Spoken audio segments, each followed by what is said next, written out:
This is The Scoop for Thursday. I'm Lisa Marzilli with the WMNF News headlines.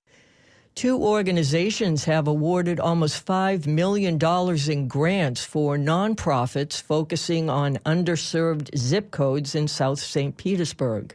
WMNF's Chris Young reports that funds focused on prioritizing mental health for Black and Indigenous people of color and economic equity and justice. The awards ranged from $10,000 to $500,000 each and were presented at the Center for Health Equity in South St. Petersburg. They were awarded by Bayfront Health and a Foundation for a Healthy St. Petersburg. Kelly Kirshner is a board trustee for the foundation. Your presence here and your receiving of this funding is a testament to that work that we hope only grows and makes this community stronger. 30 organizations received the funds. Jessica Mitchell is with AMI Kids, a nonprofit for helping troubled youth. The organization received $100,000. We're really excited because it's so important that our staff be able to connect with the youth and families that we serve, and this funding is really going to be able to provide us that professional development piece that we need so that we can create a better understanding.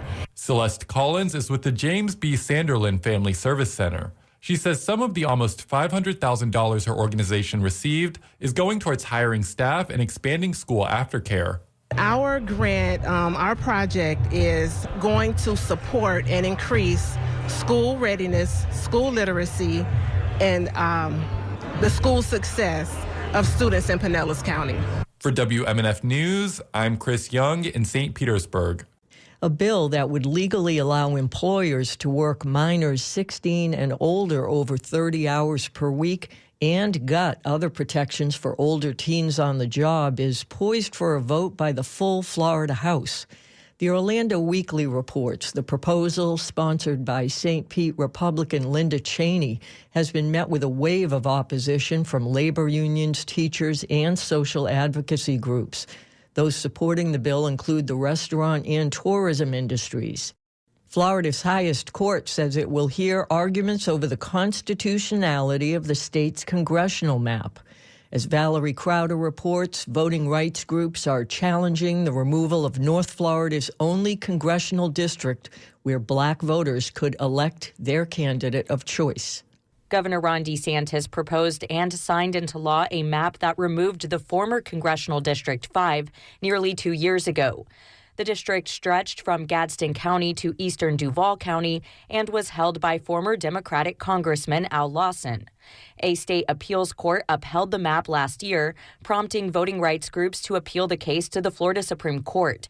They argue the removal of the district violates the state constitution, which bans diminishing a minority group's ability to elect their candidate of choice.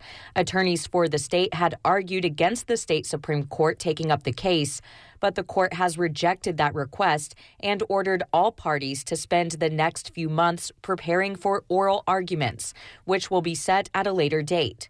That means any changes to the map likely would not come in time for the 2024 elections. I'm Valerie Crowder.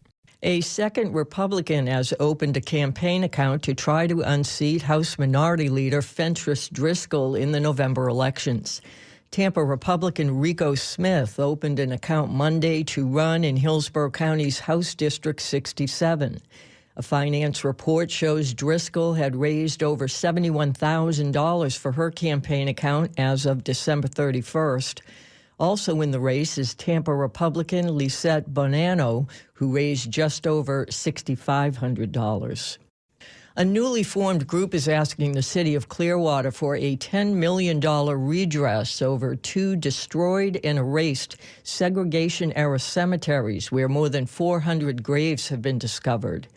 10 Tampa Bay is reporting that over the last few years, archaeologists using ground-penetrating radar and non-invasive digs have confirmed more than 300 graves from the St. Matthew's Baptist Church Cemetery at the Frank Crum Human Resources Company along Missouri Ave. They also found dozens from the North Greenwood Cemetery at the Old Curtis Fundamental School. It's going to be partly cloudy and warm today with a high of 81 degrees and a slight chance for an afternoon shower. Mostly sunny on Friday with a high of 79. I'm Lisa Marzilli with the WMNF News headlines. This is The Scoop, recorded at WMNF Tampa.